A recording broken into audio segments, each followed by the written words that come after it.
We just went straight down the middle and said, we need both soluble and insoluble. Let's do a perfect balance between those two.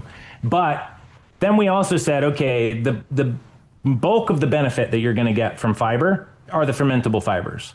And I don't want to say the bulk of the benefit, but the most interesting benefits that you will get from fiber are from the fermentables. So then we tip the scale towards fermentable, 75% fermentable, 25% non-fermentable. And a big part of that is the Solno, because it's both insoluble but fermentable. It continues the fermentable percentage, but keeps the soluble and insoluble ratio at 50-50. And the nice thing about that formulation is that it ferments along the entire colon. We spent a lot of time picking out different fiber sources that start fermenting quickly, like the apple pectin. But we kept that very small because when things ferment very quickly, that's when gas builds up. That's when you get the bloating. So we wanted some fermentable fiber in there that goes quick, but we didn't want a lot of it. So it's between 2 and 3% apple pectin.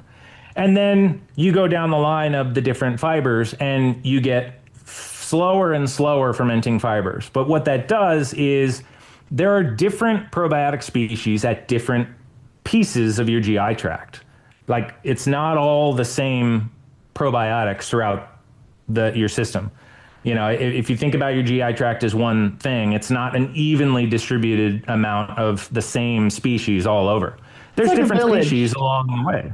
Yeah, it's Yeah. like a village, like a neighborhood, you know. But it's You got almost like multiple villages. yeah, and you've got maybe like a little pond here, and you've got some trees there, and the frogs like it over here, and there's a bit of mosquitoes happening or whatever. Yeah. So With very different specialized functions, and maybe just a really good just broad overview of what happens to the food we eat when we ingest it, goes down our throat, ends up in our stomach. There's a bunch of enzymes and acid there that breaks down the stuff that we can utilize.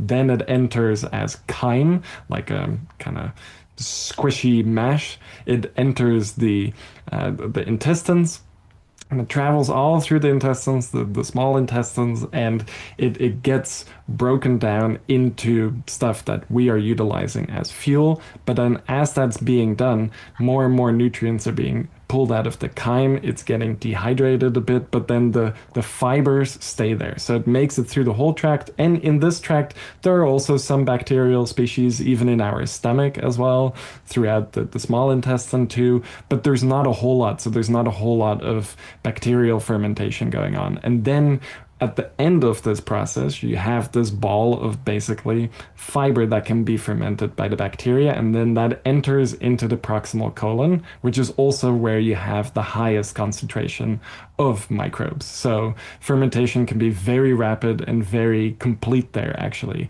which is one of the issues with the gas and bloating, because if you basically you have to almost think about it like you're growing mushrooms. If any of you have ever grown mushrooms or seen mushrooms grow, you have to inoculate it with a culture with your substrate. And all of the stuff that remains after digesting our food is the substrate that in the proximal colon we are inoculating with bacterial species that can then go to work. So that is Right. if that happens too rapidly, you get a lot of gas there in the proximal colon.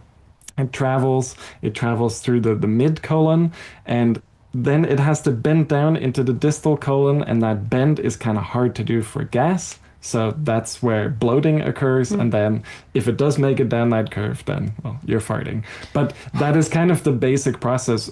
And then now we can kind of talk mostly in the colon is where we're seeing a lot of the fermentation and different species that are more specialized for different types of fiber or not. and to make it also quite simple, by the time the chyme reaches the colon, is it still chyme or is it then poop?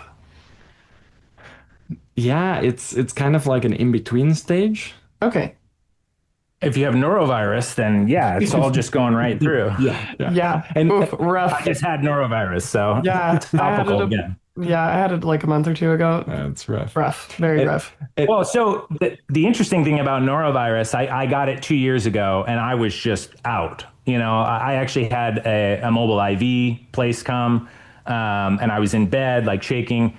This time, I fought it off much quicker. But I was taking our new probiotics, and I was taking InfiniGreens and InfiniFiber. So the beneficial bacteria in my system were more able to help me fight it off a lot quicker than I was 2 years ago, which is an interesting beta test that I hadn't planned on. Absolutely. Yeah, I noticed it too. I actually was taking InfiniFiber when I was recovering from norovirus, and it definitely helped speed up the process. And, And it had an anti-diarrheal effect, which was interesting. exactly. It was really effective. Yeah. And part of that kind of illustrates why we did end up going for a 75% fermentable, 25% non-fermentable, because if you don't have that remaining structure, it's going to be very loose. And if you do have a lot of fermentable fibers that are just eating through everything, your poop is going to be very almost like soft serve ice cream, which is also not ideal. And then if you add some non-fermentable fibers to that mix, it bulks it up, it keeps it solid but soft, and that's really what you're going for. And then Which helps the mechanical process too. Yeah. And because it is softer and easier to pass, you're not making little indents throughout your colon, which are then called diverticulitis, right? Is what it's called. Yeah. So if your poop is softer, you have less issues with that too. So I just thought of it. I hadn't thought about it before, but a good analogy for this, village feeding, a broad set.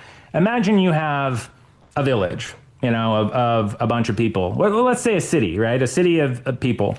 And then there's some billionaires at the start of it. And then, there's a mixture of all sorts of other people throughout the city, actually making the city work. Now imagine if the food came in to the city right where the billionaires were, and they ate it all, right? They ate all of the food before it could get further down. You would have a very unhealthy city, kind of like we have in the United States right now. But it's a good analogy, because if you're feeding if you have one type of fiber and you're just feeding the fast fermenting fibers early on in your colon, then you're not going to allow the probiotics that need that food later on. So developing InfiniFiber, is like solving the wealth inequality problem in the United States. We solve the wealth inequality issue, but in your guts. So because we thought out the process and said, okay, who's going to be fed? Where are they going to be fed? What do those ones eat? Like Solno, how do we resist the billionaires eating all the resources early on so that nobody gets them? Then it allows you to have a much more microbially diverse gastrointestinal tract. And microbial diversity in your gastrointestinal tract is one of the biggest predictors of general health. When you have a very non-diverse microbiome, you go through all sorts of different health problems, and including mood, depression, anxiety, all sorts of different things that are affected by the gut-brain axis are, go down if you don't have a diverse microbiome. And some of that is direct. Some of that is that some of the probiotics in your system make signaling molecules that go and do things in your brain and cause mood and cognition changes. But also, if you just feel bad, if your stomach feels bad, you're going to be depressed. You can't be motivated. You can't be energetic. You probably can't get out of the house if you're constantly having to go run to the bathroom. So even as a knock-on effect, you're going to have a lot of cognitive and mental deficits from your microbiome not being diverse. Absolutely. So just like out in the United States, where if there wasn't as much wealth inequality, I think we would have a healthier population in the United States. Same concept here in your gastrointestinal tract.